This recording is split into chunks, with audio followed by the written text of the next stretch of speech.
Hello friends, welcome back to my YouTube channel. જય શ્રી કૃષ્ણ. આજે આપણે બનાવીશું વ્રત કે ઉપવાસમાં ખાઈ શકાય એવું આપણે ફરાળી વાનગી બનાવીશું, જેમાં આપણે રાજગરાનો શીરો બનાવીશું. તો શીરો તો બધાને ભાવતો જ હોય છે. ભગવાનને જ્યારે ભોગ લગાવવાનો હોય ત્યારે પ્રસાદી રૂપે તમે આ શીરો બનાવી અને પ્રસાદ બનાવી શકો છો. તો શીરો આપણે એકદમ પરફેક્ટ રીતે પરફેક્ટ મેજરમેન્ટથી બનાવીશું તો આપણો શીરો ખાવામાં પણ ખૂબ જ ટેસ્ટી બનશે. તો વિડીયો ગમે તો વિડીયોને લાઈક કરજો. તો ચાલો રેસીપી શરૂ કરીએ.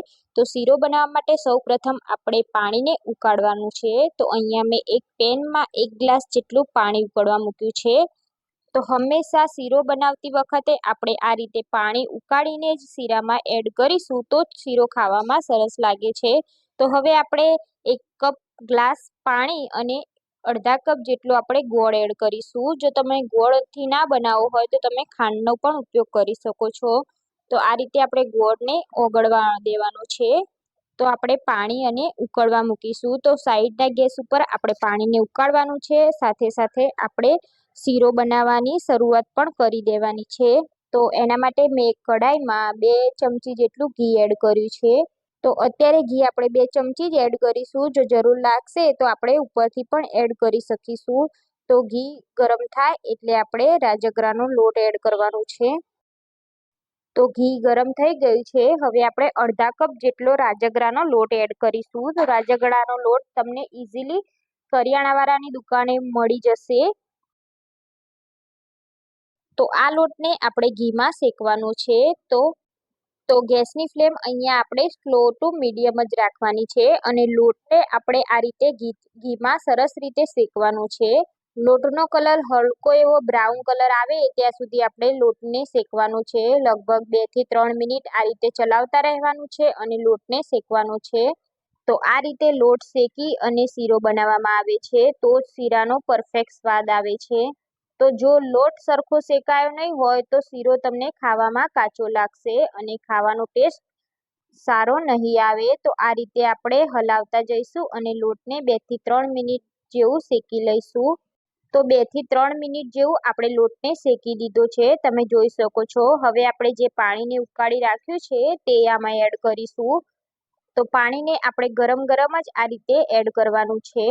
તો પાણી હંમેશા ગાળીને જ એડ કરવાનું. તો અહીંયા મેં બધું જ પાણી શીરામાં એડ કરી દીધું છે.